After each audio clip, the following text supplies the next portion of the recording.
Olá, meus amigos! Sejam mais uma vez bem-vindos para o nosso estudo da Bíblia, para o nosso estudo da lição. Estamos utilizando esta revista Isaías, Consolo para o Povo de Deus, e nós estamos na lição de número 9, Servir e Salvar. Vamos estudar os capítulos 41, 42, até o capítulo 49 de Isaías, você, o nosso convidado. Espero que você esteja aproveitando as legendas que agora estamos implementando nos vídeos da lição. Sim, na lição passada, que foi a lição 8, nós já implementamos legendas em inglês, em espanhol, holandês, italiano, francês. Talvez você tenha um amigo em outro país que não fala bem o português, você pode mandar a lição para ele acompanhar com a legenda. E você ensina para ele, olha, ative a legenda, depois vai lá naquela figurinha da catraca e aperte, clique ali, aí vai legenda, aí você clica de novo em legenda e vai aparecer os vários tipos de legenda. Então é um esforço grande, mas estamos testando, ver se de alguma forma podemos beneficiar as pessoas que não falam em português. Então lembre-se, o vídeo agora está sendo legendado em várias línguas, faladas tanto aqui no Ocidente como no Oriente, viu? Tem lá chinês, árabe, espero que seja compreensível. A pessoa falou, o alemão ficou muito bom, eu li no comentário. O outro pediu, traduz em holandês? Traduzimos para o holandês. E uma pessoa pediu, tem como traduzir em sueco? Se você talvez tenha uma língua que não está sendo contemplada, avise-nos que a gente vai tentar atender essa língua. Tudo bem? Vamos para o nosso estudo, Servir e Salvar. Qual é o objetivo dessa lição? Então, precisamos responder essa pergunta, professores. Lembrem-se também de responder essa pergunta com seus alunos. Porque você tem o capítulo 41, 42, fala de muitos assuntos. Eles trazem aqui problemas sobre a idolatria, questões da destruição de Babilônia, restauração de Israel. Tem vários tópicos. Só que a lição escolheu falar de um. Apenas um tema será tratado, que é a ideia do servo. E aqui na parte de domingo vem a pergunta: quem é o servo? Quem é o servo? Tiago, eu não entendi porque de tantos tópicos, a lição só veio falar de um tópico, que é o servo. Eu vou precisar de adiantar um assunto aqui, para que você entenda e pelo menos leia com mais entusiasmo. É o seguinte, quando se fala que Isaías é um livro com profecias messiânicas, o que vem à sua mente? O capítulo 43, que é aquela profecia que Jesus sofreria, que o Messias seria morto, que ele veria o trabalho de sua alma e ficaria satisfeito, E como é que é o nome dessa profecia? Essa profecia se chama O Servo Sofredor. O Servo Sofredor. E nós vamos estudá-la na lição 10, a semana que vem. Tiago, e o que isso tem a ver com essa lição? É o seguinte, muitas pessoas falam assim, elas leem Isaías 43 e dizem, como é que os judeus não conseguem perceber aqui que essa profecia se encaixa perfeitamente em Jesus, ou que Jesus preenche os requisitos dessa profecia? Como que os líderes, fariseus, escribas, saduceus, não perceberam que Jesus era o cumprimento da profecia do servo sofredor? E aí, se você fala isso para um judeu hoje em dia, sabe o que ele vai lhe falar? Ele vai lhe dizer assim, olha, lá em Isaías 53, realmente é dito, aliás, no 52, verso 12, eis que o meu servo procederá com prudência. E ali diz que ele foi transpassado pelas nossas transgressões, moído pelas nossas iniquidades, o castigo que nos traz a paz estava sobre ele, já no 53. Ele quem? Aqui não tem a palavra Jesus, aqui tem a palavra servo. E quem que é o servo? Se você perguntar para um judeu, ele fala assim, olha, volte aí no capítulo 41, verso 8, mas tu, ó Israel, servo meu, e tu, Jacó, a quem elegi. Então ele vai dizer, olha, o servo é Israel. Então esse servo sofredor, os judeus não reconhecem Jesus, viu? O servo sofredor, eles vão dizer, é a nação de Israel que está sofrendo, sofreu a invasão da Síria, sofreu o exílio na Babilônia, sofreu a opressão de Antíoco Epifânio, sofreu durante o Império Romano, depois foi espalhada, depois sofreu sob as mãos de Hitler, o Holocausto durante a Segunda Guerra Mundial, e até hoje sofre. Então esse aqui é a nação de Israel, ele vai dizer isso. Então, como semana que vem nós vamos estudar Isaías 53, o servo sofredor, uma das profecias mais fortes, mais conhecidas sobre o Messias, sobre Jesus, então a lição já está preparando para que você possa entender compreender algumas premissas. E quais são essas premissas? Elas começam aqui no capítulo 41 e vão até o capítulo 53. Então, a lição dessa semana, ela quer esclarecer quem é o servo. Os judeus dizem que o servo é Israel e que não tem essa história de Messias, de Jesus, mas a lição aqui vai mostrar essa semana, por isso que ela se focou nesse tópico do servo, para mostrar que o servo é Israel e o servo é Jesus, porque existem dois servos. Isso aqui é a lição de domingo. Então vamos lá, vamos estudar a identidade do servo. Para que, Tiago, estudar a identidade do servo? Para fundamentar muito bem que na semana que vem, Isaías 53 está falando do servo Messias, Jesus. Mas também existe outro servo, então as coisas não devem ser confundidas. Domingo, nação serva. Pergunta 1. A dica aqui para você, professor, é seguir as perguntas. Essa lição está muito boa de você. Pergunta 1, 2, 3, 4, 5. E eu vou deixar a pergunta 8 para fazer o fechamento. Então, eu salto a pergunta 8, faço a 9, 10 e 11 e volto na 8, porque ela fica muito adequada para a gente fazer um fechamento e um apelo à nossa classe. Então, vamos lá. Em Isaías 41:8, Deus disse que Israel era seu servo. E em Isaías 42:1, apresentou seu servo. Quem é esse servo? Eu vou ler aqui na lição. Existem dois tipos de referências a servos de Deus entremeadas em Isaías 41 a 53. Um servo é chamado de Israel ou Jacó, como vemos em Isaías 41:8, né, e outras passagens aqui. Outro servo, como nós vemos em Isaías 42:1 e também em Isaías 53:11, né, o meu servo, o justo, procederá com prudência, tá lá, né? Ele não é nomeado, ele é um servo de Deus que não tem nome. Percebeu a primeira diferença? Existe o servo que recebe o nome Israel, Jacó, e existe o servo que não é nomeado. Ao ser mencionado pela primeira vez em Isaías 42:1, esse que é o servo Messias, sua identidade não é aparente. Contudo, à medida que Isaías apresenta o perfil desse servo em passagens posteriores, torna-se claro que ele é alguém que restaura as tribos de Jacó. Então ele não pode ser Jacó, ele não pode ser Israel. Esse Jacó não é a pessoa do patriarca, não. É uma maneira de você chamar o povo. E depois, esse servo morre de modo sacrificial em favor dos pecadores. Portanto, esse último servo não pode ser o mesmo que a nação.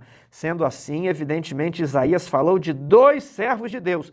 Um no coletivo, nação, e outro é um indivíduo. Isso aqui é o resumo da lição. Você não pode passar a sua lição e não deixar os alunos compreenderem isso aqui, que existem dois servos. Então, isso aqui é o resumo. Nós só vamos agora trazer argumentos para sustentar essa tese, tudo bem?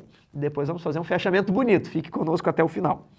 2. Qual era a função do servo como nação? Isaías 41:8 e 20. Vamos ler um pouquinho? Isaías 41:8. Mas tu, ó Israel, servo meu, tu, Jacó, a quem elegi, descendente de Abraão, meu amigo. Veja só, por que ele chama Israel? Lá em Gênesis diz que Deus mudou o nome de Jacó para Israel. Então, Jacó, ele é o eleito de Deus. Lá em Romanos 11, 9 a 11, Paulo diz que Deus amou a Jacó. Então, Jacó, ele quis a bênção e ele recebeu a bênção. Lembrem da profecia? 2 povos há no teu ventre, mas o mais novo dominará sobre o mais velho. O mais velho será servo do mais novo. A profecia, Deus elegeu Jacó. Só que Jacó andou peregrino lá na terra dos tios.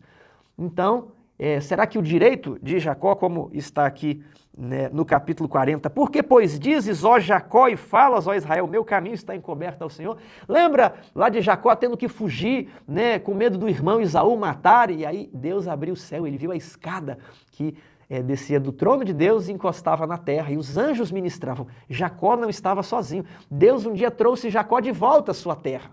Então, o povo de Deus aqui seria exilado na Babilônia. Mas Deus traria o povo de volta para a sua terra, como ele trouxe Jacó do seu exílio também. Isso é bonito.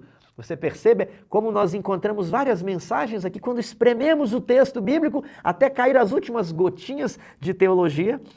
Israel também é que com o príncipe lutaste com Deus e como homem prevaleceste. Está lá em, vamos ler esse texto aqui, está lá em Gênesis, capítulo 32, vamos ver aqui. 27. Perguntou-lhe, pois, como te chamas? Ele respondeu, Jacó. Então disse o anjo, já não te chamarás Jacó, e sim Israel, pois como príncipe lutaste com Deus e com os homens prevaleceste. Então, o profeta aqui utiliza Israel, né? Israel é aquele que luta com Deus, mas ele prevalece. Né? Jacó, Deus traz Jacó novamente para a sua terra. Então, o servo Israel, o servo Jacó. Tu a quem tomei das extremidades da terra e chamei dos seus cantos mais remotos e a quem disse, tu és meu servo, eu te escolhi, eu não te rejeitei. Olha que mensagem, né, começa a inaugurar essa nova parte de Isaías. Não temas, porque eu sou contigo. Não te assombres, porque eu sou teu Deus. Eu te fortaleço, te ajudo e te sustento com a minha destra fiel, com o meu braço direito que não falha. Eis que envergonhados e confundidos serão todos os que estão indignados contra ti. Serão reduzidos a nada e os que contendem contigo perecerão. Aos que pelejam contra ti buscá-lo-ás, porém não os acharás. Serão reduzidos a nada e a coisa de nenhum valor os que fazem guerra contra ti.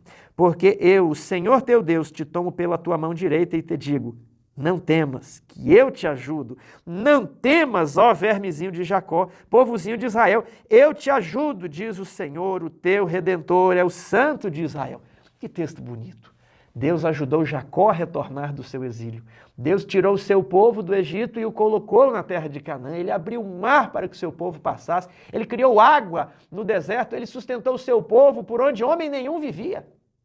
E ele também trouxe o seu povo de volta da Babilônia. Eu sou o que te ajudo. Nestes capítulos aqui fala muito da idolatria. O tempo inteiro Deus está advertindo, mas você abandone a idolatria. Mas Deus ajuda. Hoje nós também podemos pensar assim. Se colocarmos a nossa confiança em Deus, os nossos inimigos serão confundidos, desbaratados, destruídos, esmagados pela destra fiel de Deus, que é fiel para derrotar os nossos inimigos, mas também para nos proteger, assim como ele protegeu Jacó. Talvez você esteja lutando com Deus, mas que você se apodere pela fé e peça a bênção de Deus, como Jacó pediu. Eu quero ser abençoado. E aí o anjo muda o nome de Jacó. Já não te chamarás Jacó, você vai se chamar Israel, porque você luta com Deus e você é perseverante nas suas orações, na sua fé, para receber a bênção, a verdadeira bênção. Vamos agora para a parte de segunda-feira. Falamos do servo Israel, Jacó, e agora vamos falar do servo anônimo. 3. Quais eram as funções e o caráter do servo anônimo de Deus a quem ele havia escolhido e em quem tinha colocado o seu espírito? Nós vemos aqui em Isaías 42. Eis aqui o meu servo a quem sustenho, o meu escolhido, em quem a minha alma se compraz. Este é o meu filho que me dá prazer, né? Eu me comprazo, a minha alma se compraz nele, tudo bem? Pus sobre ele meu espírito, e ele promulgará o direito para os gentios. Isso aqui é um termo técnico para... o direito são as leis de Israel. Israel deveria ser luz para as nações.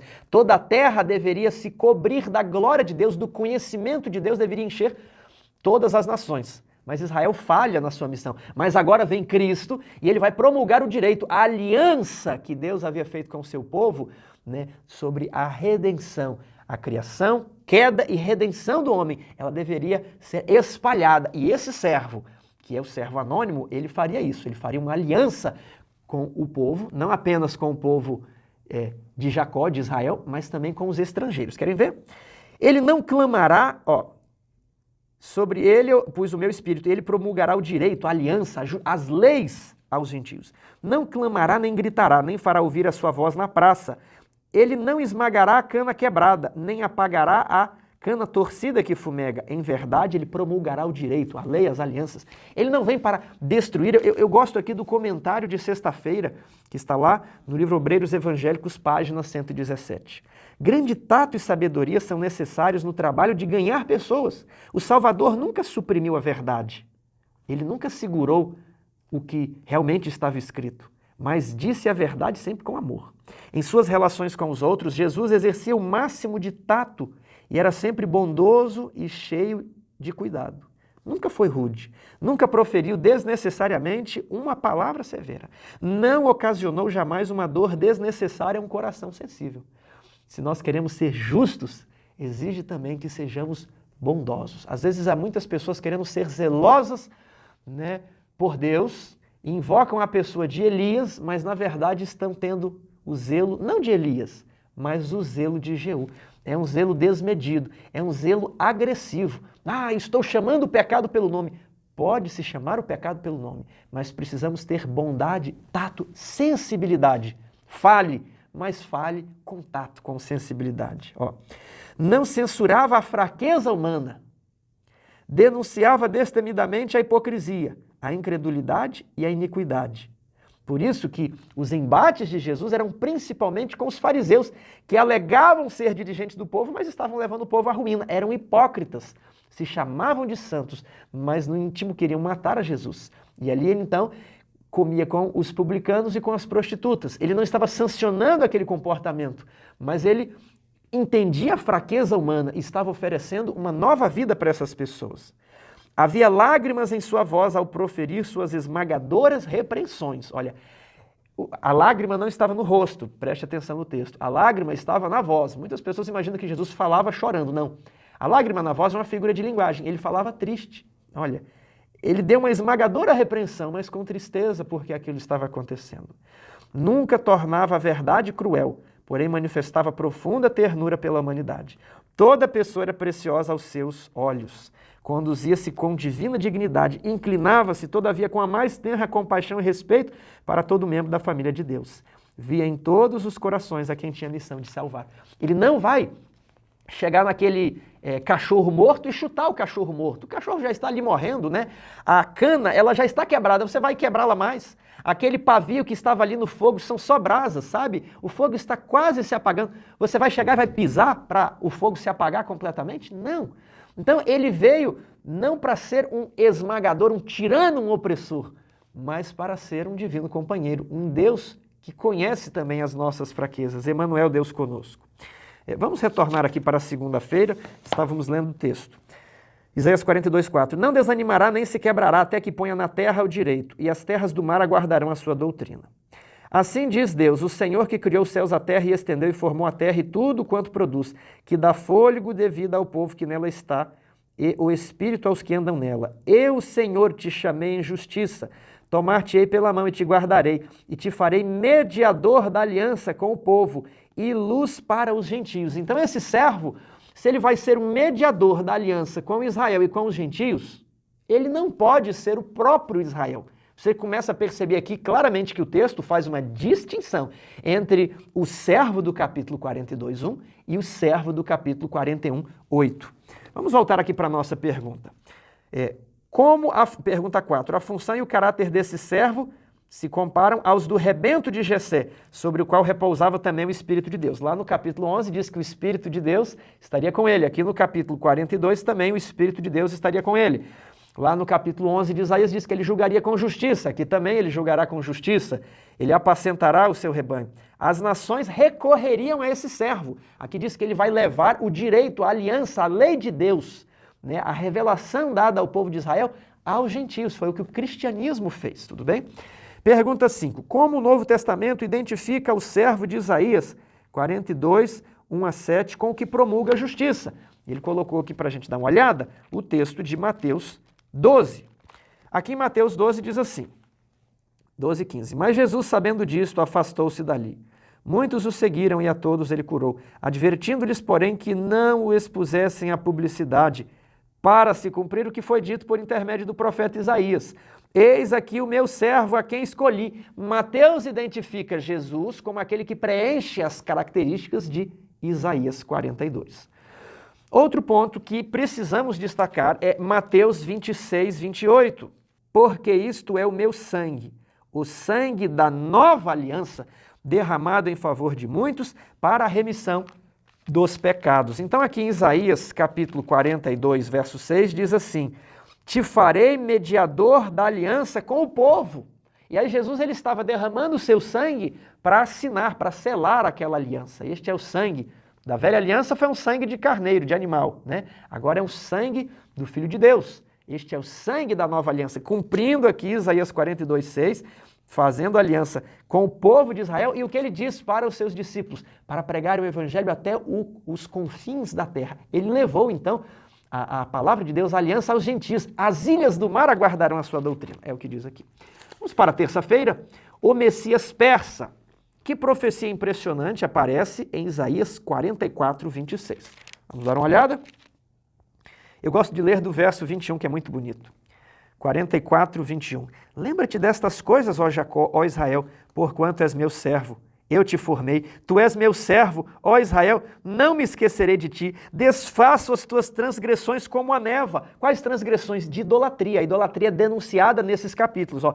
Desfaço as tuas transgressões como a névoa. Eu te formei, tu és meu servo, ó Israel, não me esquecerei de ti. Torna-te para mim, porque eu te remi. E agora, ele diz a partir do verso 26. Confirmo a palavra do meu servo e cumpro o conselho dos meus mensageiros. Que digo a Jerusalém? Ela será habitada. E das cidades de Judá, elas serão edificadas. E quanto às ruínas, eu as levantarei. Que digo à profundeza das águas? Seca-te, e eu secarei os teus rios. Agora faça uma pausa aí. Você conhece alguém que secou os rios para libertar o povo de Deus? Essa história é conhecida. Já exploramos ela na lição de Daniel, eu já falei aqui há 2 lições atrás.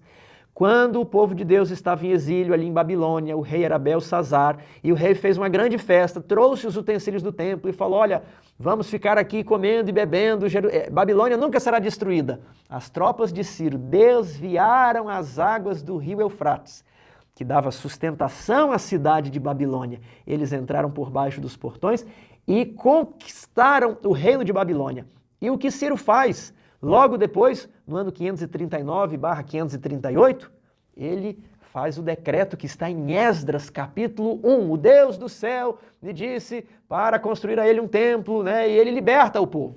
Então o povo, ele volta por causa do decreto de Ciro. Aí é Josué e Zorobabel. Aí os profetas Ageu e Zacarias também saem lá de Babilônia e voltam para o reino de Judá. Tudo bem? Veja o verso 28. Aliás, vamos ler o 27. Que digo à profundeza das águas? Seca-te, e eu secarei os teus rios. Que digo de Ciro? Ele é o meu pastor e cumprirá tudo o que me apraz. Que digo também de Jerusalém? Será edificada, e do seu templo será fundado. Isso aqui me arrepia. Há mais de 150 anos antes, Deus deu nome e sobrenome a Ciro, e ele determinou o meio pelo qual ele conquistaria a Babilônia e libertaria o povo de Deus. Veja 45, verso 1 em diante. Assim diz o Senhor ao seu ungido, a Ciro, a quem tomo pela mão direita para bater as nações ante a sua face e descingir os lombos dos reis, para abrir diante dele as portas que não se fecharão. Eu iria diante de ti, endireitaria os caminhos tortuosos, quebrarei as portas de bronze e despedaçarei as trancas de ferro. Dar-te-ei os tesouros escondidos e as riquezas encobertas, para que saibais que eu sou o Senhor, o Deus de Israel, que te chama pelo teu nome. Por amor do meu servo Jacó, esse é o servo que tem nome, meu servo Israel, meu escolhido, eu te chamei, Ciro, te chamei pelo teu nome e te pus sobrenome, ainda que não me conheces. Isso é tão bonito, que Deus tem um propósito para a nossa vida, inclusive dos pagãos, que adoravam Marduk, que não conhecia Deus. Ainda que não me conheces, eu te chamei e eu te dei uma missão. Meu querido amigo, quanto mais a você, cristão, será que Deus não deu uma missão para você? Será que Deus não espera que você realize algum propósito, principalmente um propósito missionário, principalmente uma missão? A palavra hebraica para ungido é a mesma da qual obtemos a palavra Messias, né? Hamashia, o ungido, tudo bem? E aqui Ciro é tratado também como o ungido. E Ciro, ele é um tipo de Cristo, porque Cristo também vem para nos libertar do império das trevas. Então, Ciro, um rei pagão, ele tem essa alcunha de o libertador. Veja uma coisa interessante. Lá em Apocalipse 16, nós temos a Babilônia espiritual. E é dito o seguinte, por ocasião das pragas. Olha só. Apocalipse 16, 12. Apocalipse 16, 12. Derramou o sexto anjo a sua taça sobre o grande rio Eufrates. Quem também fez uma obra no rio Eufrates? Ciro. Cujas águas secaram. As águas do Eufrates também secaram. Né? Olha o que diz aqui em Isaías, ó. Que digo às profundezas das águas, seca-te e eu secarei os teus rios. Aqui, olha, derramou o sexto anjo a sua taça sobre o grande rio Eufrates, cujas águas secaram, para que se preparasse o caminho dos reis que vêm do lado do nascimento do sol. Jesus volta do Oriente. né? Assim como o tipo Ciro também veio do Oriente para salvar o povo de Deus que estava em Babilônia.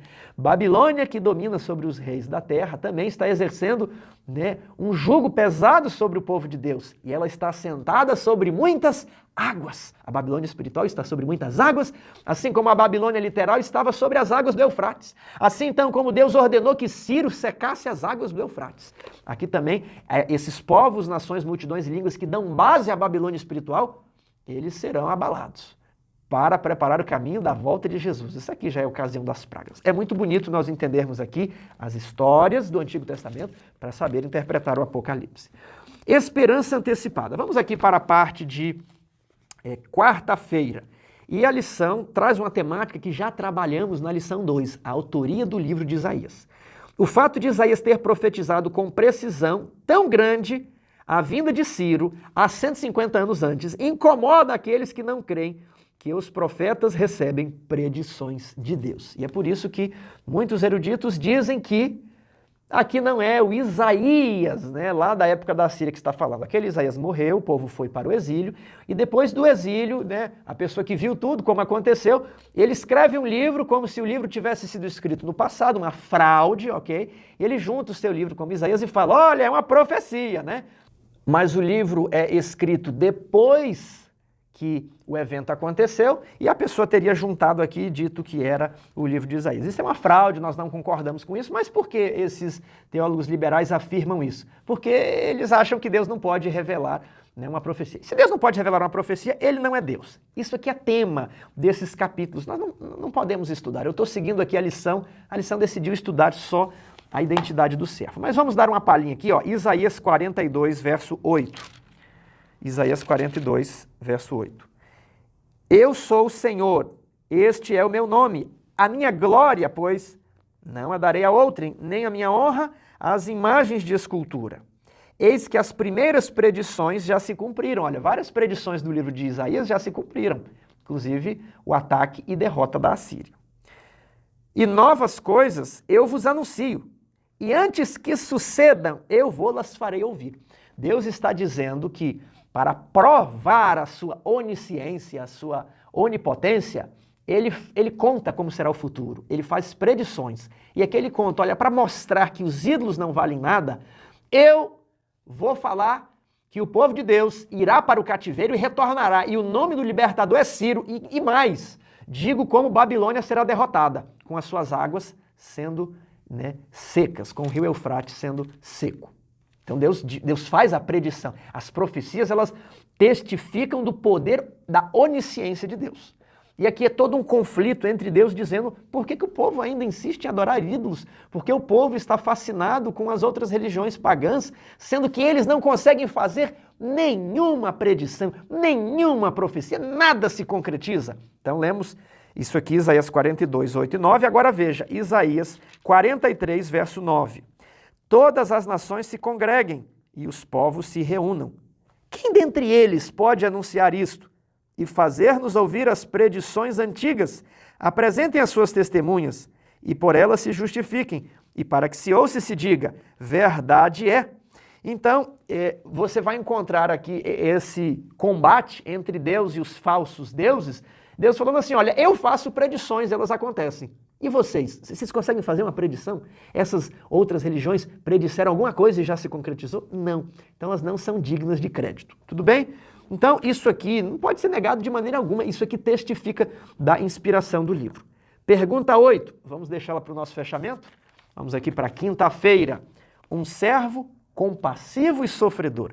Quem é o servo de Deus em Isaías 49, 1 a 12? Isaías 49, 1 a 12.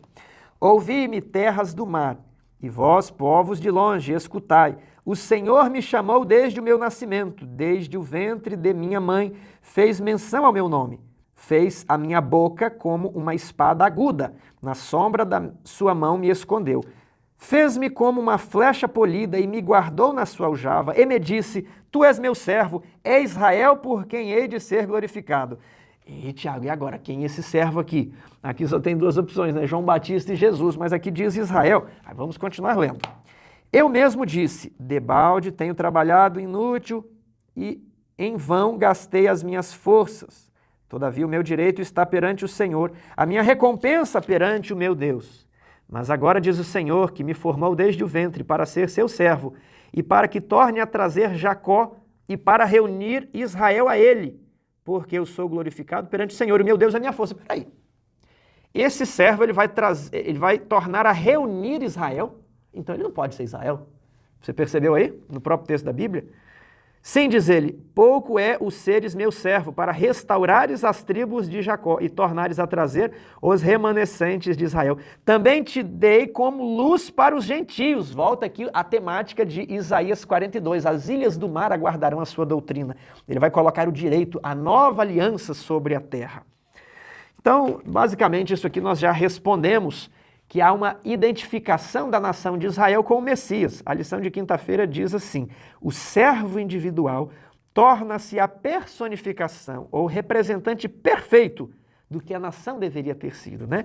Nação cujo fracasso tinha comprometido o uso do nome Israel, aquele que peleja com Deus, persevera na oração, pede a bênção, reclama a bênção e vence. Nós fizemos aqui toda uma análise da identidade do servo para dizer que existe um servo Israel, nação, coletivo, e um servo individual. Na próxima semana nós analisaremos o que é conhecido como a canção do servo sofredor, principalmente o capítulo 53 de Isaías. Agora, eu gostaria de responder a pergunta 8. Embora a nação tivesse enfrentado uma terrível calamidade por causa dos pecados do povo, alguns não perderam a esperança. Eles se apegaram às promessas de Deus encontradas em Levítico 26, 40 a 45. Leia esses versos cuidadosamente. Coloque-se no lugar dos hebreus que estavam vivos após a derrota de Judá para a Babilônia. Que esperança encontramos nessas palavras? Lá em Levítico 26, Moisés esclareceu ao povo: olha, se vocês fizerem o que é reto, Deus vai abençoar vocês. Mas se vocês começarem a praticar o pecado, a quebrar a aliança, Deus vai começar a dar castigos brandos, castigos médios e castigos pesados. Inclusive, mandar outros povos invadir o reino de vocês e levar vocês para o exílio. É o que está aqui em Levítico 26. A minha Bíblia tem subtítulos. Ela diz assim: ó, primeiro castigo, desgraça. Segundo castigo, seca. Terceiro, feras. Quarto, enfermidades. Quinto, fome. Sexto castigo, dispersão, que vai do 32 ao 39. Agora, Levítico 26, 40 diz assim: mas se confessarem a sua iniquidade. Isso nos lembra lá do texto, né? Aquele que encobre a sua transgressão jamais prosperará, mas o que confessa e deixa alcançará misericórdia. Esse alcançará misericórdia. Então não pense que você vai viver nos seus pecados, não vai confessar nada, não vai abandonar os pecados. Ah, mas Jesus nos ama e vai tudo certo. Não. O que encobre, se você não confessa as suas transgressões, você não as reconhece, você as encobre.